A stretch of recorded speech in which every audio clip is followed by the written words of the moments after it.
दिल्ली सल्तनत का वो सुल्तान जो सबसे ज्यादा पढ़ा लिखा था। पढ़ा लिखा होने के कारण ही इसको सन की पागल रक्त पिपासु भी कहा जाता है।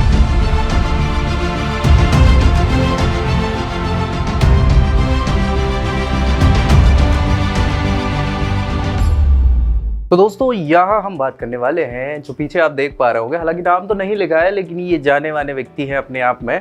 दिल्ली सल्तनत का वो सुल्तान जो सबसे ज्यादा पढ़ा लिखा था। पढ़ा लिखा होने के कारण ही इसको सन की पागल रक्त पिपासु भी कहा जाता है। क्यों कहा जाता है? अच्छा खासा इसका शासनकाल रहा है मोहम्मद बिन तुगलक। बेसिकली जो नाम था इनिशियली जूना खां या जौना खां इनको कहा जाता था। गाजी तुगलक के ये पुत्र हुआ करते थे। ठीक है, सो गाजी तुगलक के बाद गयासुद्दीन तुगलक को मारने के बाद अपने पिता को ही मार दिया भैया। अच्छा, ऐसा कुछ लोगों में मतभेद है कि इनने ही मारा, कुछ लोग का मानना है कि प्राकृतिक रूप से मरे, लेकिन वो जो महल बनवाया गया था वो इनके ही संरक्षण में बनवाया गया था, इनकी देखरेख में बनवाया गया था, तो कुछ भी हो सकता है। हालांकि हम उस चीज में नहीं जाने वाले। यहाँ उनकी मृत्यु के बाद 1325 में जूना खां मोहम्मद बिन तुगलक के नाम से गद्दी पे बैठ जाता है और 26 सालों तक 1351 में थट्टा में इनकी मृत्यु होगी। ठीक है, अस्वस्थ होने के कारण सारी चीजें।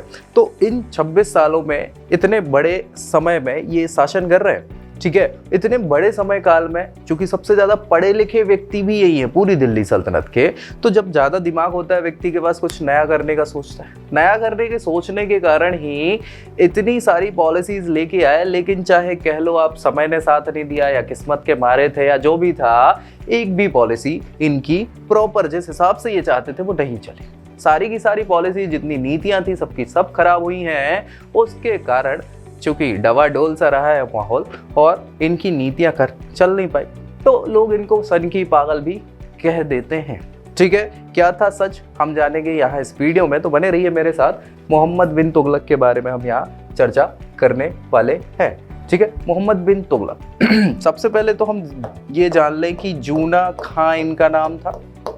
कई जगहों पे इनको जौना खां भी बोला जाता है, जूना या जौना खां। ये पुत्र थे गाजी तुगलक के। गाजी तुगलक के यही वो व्यक्ति थे खुसरो शाह के बारे में बताने वाले और उनको पिताजी को बुला के खत्म करने वाले। पिताजी इसी के चलते चूंकि सारे लोगों की नजरों में बहुत अच्छे व्यक्ति बने और काम भी साहस और धैर्यपूर्ण किया, तो इनको सुल्तान बना दिया गया। गयासुद्दीन तुगलक के नाम से गद्दी पे बैठते हैं। बाद में 1325 में चूंकि इन्होंने उत्तराधिकारी घोषित कर दिया था जूना खां को कि हमारे बाद उत्तराधिकारी कौन होगा, तो उत्तराधिकार की ऐसी लड़ाई की कोई संभावनाएं बची नहीं। हाँ, आपको मैं बता दूं कि इनके 4 और पुत्र थे, मतलब इनके 4 और भाई थे जो इनसे छोटे थे, लेकिन वो योग्य नहीं थे, इतने योग्य तो नहीं थे जितना जूना खां था। तो उनने भी कहीं ना कहीं, अच्छा उसमें से 2 तो भाई एक्सपायर भी हो जाते हैं, 2 ही बचते हैं। 2 में से एक बाद में उसको कोई मतलब रहता नहीं है, वो अयोग्य था डायरेक्टली। एक थोड़ा सा योग्य था, मुबारक खां जिनको बोला जाता है, लेकिन उसने भी कुछ ऐसा विद्रोह किया नहीं। वो खुश हो गया, उनको नायब का पद दे दिया, तो वो खुश हो जाते हैं, उसमें कोई समस्या रहती नहीं है। ये मोहम्मद बिन तुगलक उत्तराधिकारी के तौर पर गद्दी पे बैठ जाता है। ठीक है, अब गद्दी पे बैठने के बाद इनको अलग अलग चीज़ों का सामना यहाँ करना पड़ेगा। अच्छा, इनका एक चचेरा भाई भी था, चचेरा भाई फिरोज, जो आगे जाके अब नेक्स्ट उत्तराधिकारी इनके बाद बनने वाला है, फिरोज तुगलक, है ना, फिरोज शाह तुगलक के नाम से।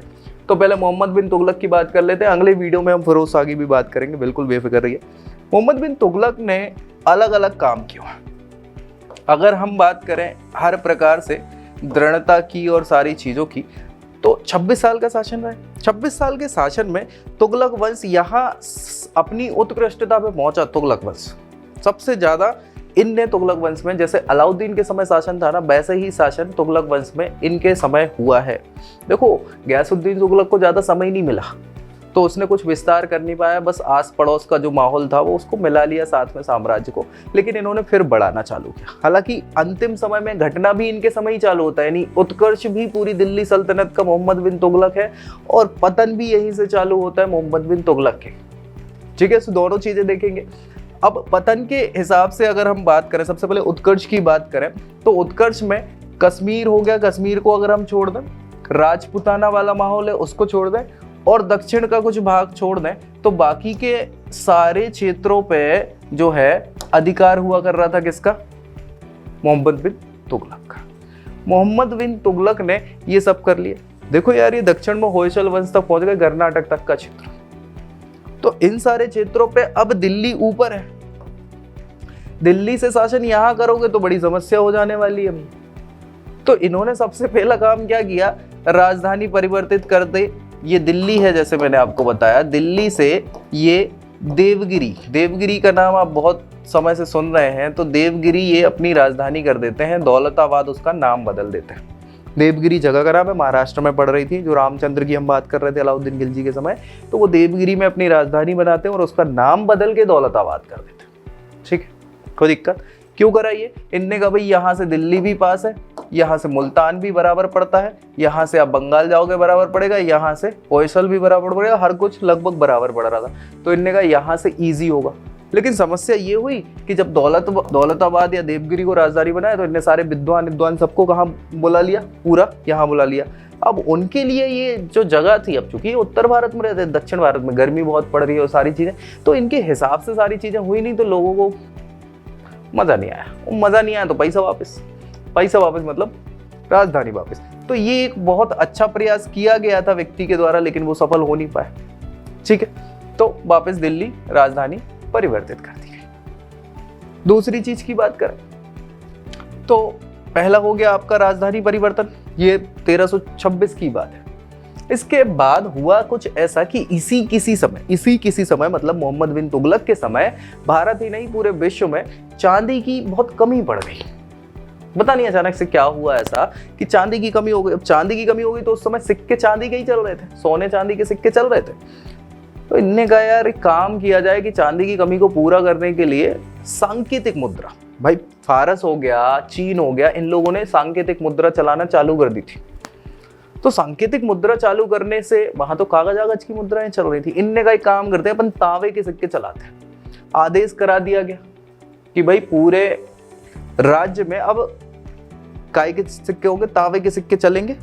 तांबे के सिक्कों की वैल्यू चांदी के सिक्कों के बराबर होगी।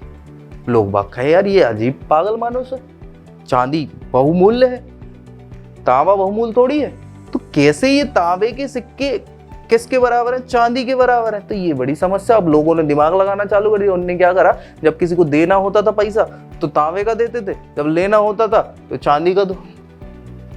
और जो समझदार ज्वेलरी वाले लोग थे, सुनार लोग थे, उन्हें पता चल गया कि सिक्के कैसे क्या बनाते, तो उन्हें चांदी के बदले तांबे के सिक्के डालना चालू कर दिया। तो खुद में सब में क्या कर दिया, खुद के टकसाल खुल गए।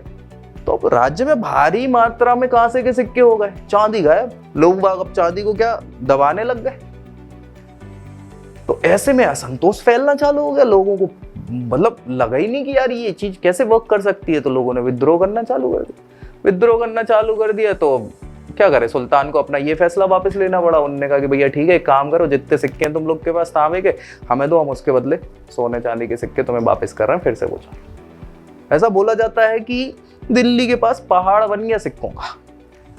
हालांकि उसमें विद्रोह नहीं हुआ कि इनने सबको पैसे वापस लौटा भी दिए उन सबको की बदौलत, लेकिन वो सिक्के किसी काम के इनके रही नहीं, खुद को अपार धनानी हुई। उसी समय मंगोल तो भाई हमेशा से अटैक कर ही रहे थे, तो मंगोल छीण हो गया था। ठीक है, मंगोल वाला इलाका छीण हो गया था। अब मंगोल के जो शासक वर्ग थे उन्हें सत्ता च्युत कर दिया था, शासन से हटा दिया गया था। तो कुछ इनसे सहायता मांगने आए तो इन्होंने उनको स्वीकार किया। क्योंकि हुआ ये था कि उस समय तक अब मंगोल वाले और आसपास का जो फारस का जो क्षेत्र था, वहां अब इस्लाम तो बहुत तेजी से बढ़ चुका था, लेकिन इस्लाम की दो विचारधाराओं में फिर कॉन्फ्लिक्ट चालू हो गया, शिया और सुन्नी वाले में। तो सुन्नी धर्म को हम मान रहे थे भारत में, मोहम्मद बिन तुगलक। मंगोल वाले भी मतलब सुन्नी को मान रहे थे, और मिस्र वाले लोग भी सुन्नी धर्म। लेकिन सिया वाले लोगों का अभी थोड़ा सा प्रभुत्व बढ़ रहा था। तो उनने क्या करा, मंगोल सबको हरा दिया। तो मंगोल का एक शासक इनके पास आया शरण मांगने की, भैया एक काम करो यार, वो कुट पिट गए हैं हम, तो थोड़ी व्यवस्था कर दो।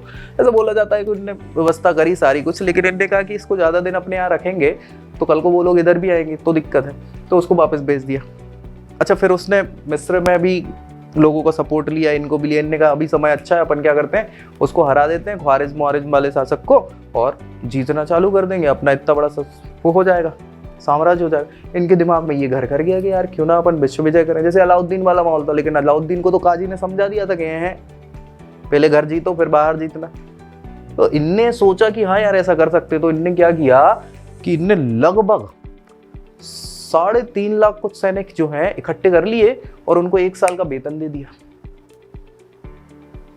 अग्रिम वेतन दे दिया भाई, एडवांस पैसा दे दिया और इनसे बोला कि अपन को लड़ने जाना है। लेकिन वो तो अच्छा ही भगवान की ऐसी रही कि उस समय तक वो जो मंगोल वाला शासक आया था उसको भगा दिया गया था, हार गया था, तो फिर इनने वो दिमाग से प्लान त्याग दिया। लेकिन वो 1 साल की जो एक्स्ट्रा इनकम थी, वो जो इनको वेतन दे दी, सब दे दी, इतनी सेना का खर्चा, वो जबरदस्ती का काम हो, समझ पा। तो यार व्यक्ति ने किया अच्छे के लिए लेकिन हुआ अच्छा नहीं है, ठीक है। और चलो आ जाते हैं, इसके अलावा इसने धर्म के हिसाब से भी बहुत काम किया, धर्म सहिष्णुता पे बहुत वर्क किया कि भाई देखो यार अभी तक क्या है कि सब क्या कर रहे थे, अब चूंकि शासक इस्लाम है लेकिन जनता बहुत सारी हिंदू है, तो हिंदुओं का कोई फायदा देखा नहीं जाता था, या हिंदुओं का या जनता का आम सपोर्ट लोग चाहते ही नहीं थे कि भाई ये इस्लाम वाले हैं। और इस्लाम का मतलब वहां पे चूंकि उलेमाओं का चलता था, मतलब धर्म गुरुओं का चलता था, और वो तो यही चाहेंगे कि धर्म बढ़े, तो वो ये कहते थे कि भैया ये हिंदू वालों को खत्म करो और देखो इस्लाम को बढ़ाना। तो हिंदू जनता इतनी है कि वो फिर विरोध करती थी, लड़ाई होती थी आपस में, तो इनने ये थोड़ा सा माहौल कम करना चाहा, क्योंकि ये पढ़े लिखे व्यक्ति थे। इनने कहा कि यार ये आपसी लड़ाई झगड़े से फायदा थोड़ी है, नुकसान है। तो इनने आम जनता, जो हिंदू जनता भी थी, उनको भी थोड़ा सा इंक्लूड करना चालू किया चीजों में, ताकि आपसी सौहार्द बढ़ सके और थोड़ी सी मजबूती मिल पाए शासन को। नहीं तो भाई फिर आपस में ही लड़ते रहोगे तो अपने भी खत्म हो जाएंगे। तो ये चीज अच्छी करी, उसके कारण उलेमा वगैरह ये फिर नाराज होना चालू हो गए, होंगे ही यार, ऑब्वियस बात, ठीक है। दोआब का जो टैक्स था, जो इनके पिताजी ने कम कर दिया था, इनने फिर बढ़ा दिया 50% से कि भैया आए हैं, वो खर्चा नहीं चल पा रहा क्योंकि इनके पास पैसों की कमी हो गई। तो दोआब का टैक्स जब बढ़ा दिया तो फिर अब लोग फिर चटकने लग गए कि यार ये व्यापारी वर्ग था वो सारा, ये एक बड़ी समस्या का विषय हो गई। इनके शासनकाल की अगर बात करें तो विद्रोह, इनके 26 साल के शासनकाल में 26 विद्रोह हुए, ठीक है, 26 विद्रोह। अब 26 के 26 ऐसा मान लो कि साल में एक विद्रोह होता ही था, बड़े बड़े विद्रोह हुए, ठीक है। उन विद्रोह को दबाते रहने का काम किया, तो सेना का चलता रहा माहौल, सारी चीजें। और बात करें तो इनके ही समय में एक जैन संत को इन्होंने आश्रय दिया, जिन प्रभसूरी, 1328 के आसपास, ठीक। इब्ने बतूता का आप सभी ने नाम सुना होगा, मोरक्को का विद्वान था, 1333 एडी, ठीक है। 1333 एडी में इब्न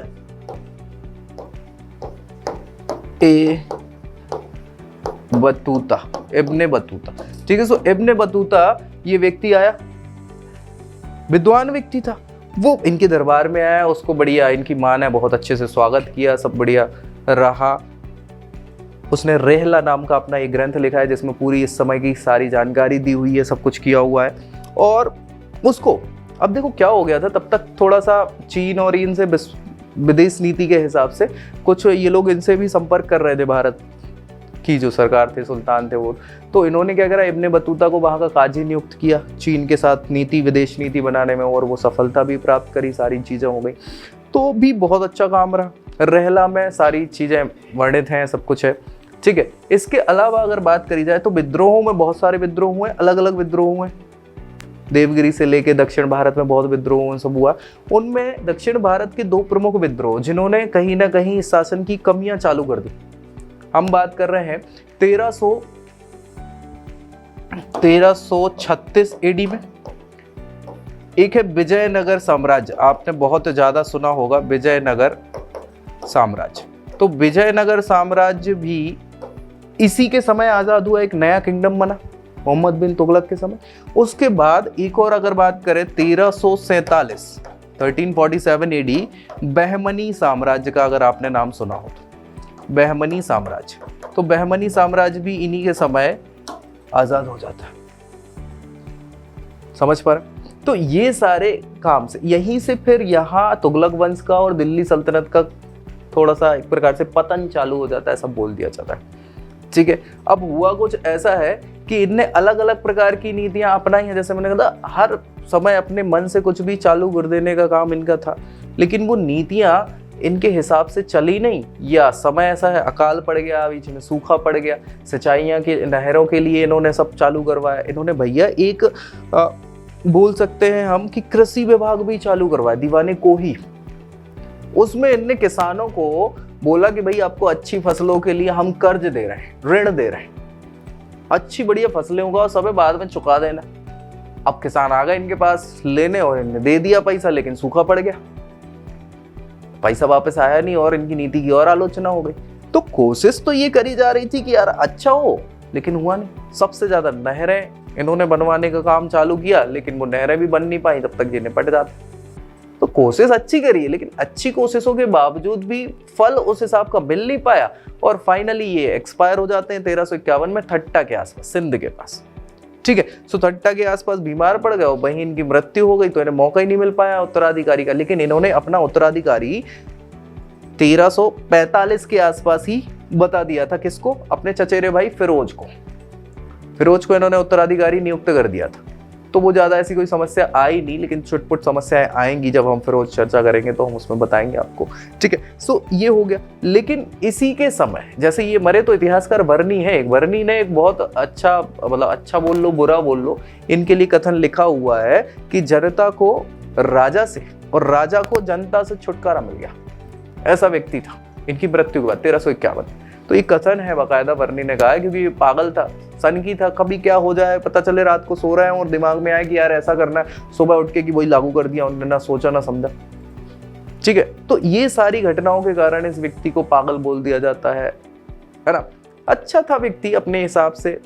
पॉलिसीज की अगर बात करें तो यहाँ पॉलिसीज उसने हर चीज अच्छाई के लिए लागू करी, लेकिन हो नहीं पाया। भाई कश्मीर में ये युद्ध करने चले जाते हैं, कश्मीर में युद्ध करने के बाद हिमाचल वाले एरिया में तो जीत तो जाते हैं, लेकिन इन सर्दी वाला माहौल है, हमें खुद पता है, मनाली जाते हो ना हिमाचल में आप सभी, तो भाई वो सर्दी इतनी पड़ी कि इनकी सेना वो रह नहीं पाई, ठंड में मर गई सेना। तो जीत का फायदा नहीं हुआ। लोगों ने ये और कहा कि बताओ कैसा बेवकूफ आदमी, उसने व्यवस्था नहीं करी। हालांकि ये सोचना चाहिए था, आप राजा हो, सुल्तान हो, आपको ये सोचना चाहिए कि हमारी सेना को हमें कैसे उसकी रक्षा करनी, कैसे क्या रसद प्रोवाइड करनी है, क्या होना चाहिए वहाँ का माहौल, तौर तरीके। तो इनकी विदेश नीति के हिसाब से उतना ज्ञान था नहीं इनको कि बाहर चल क्या रहा है, लेकिन करना सब। हालांकि पढ़े लिखे थे सब थे, लेकिन उस चीज को उस हिसाब से इम्प्लीमेंट करते तो हो सकता था और अच्छा हमें राजा मिल सकता था। यहाँ पे थे अपने आप में अच्छे, लेकिन ज्यादा कुछ हो नहीं पाया। तो 1351 में इनकी मृत्यु हुई और 1351 में ही फिर फिरोज शाह तुगलक के नाम से गद्दी पे बैठ जाता है और शासन चलाता है शरीयत के हिसाब से। फुल टू मुस्लिम शासन रहेगा, फुल टू मुस्लिम शासन, मतलब पूरा का पूरा, क्योंकि ये धार्मिक विचारधारा में कन्वर्ट हो गया था। फुल टू इनका ये था कि मेरे को तो संन्यास लेना है, सारी चीजें फिरोज का। तो इनने मना भी कर दिया कि नहीं भैया ऐसा है कि हम तो शासन नहीं करने वाले।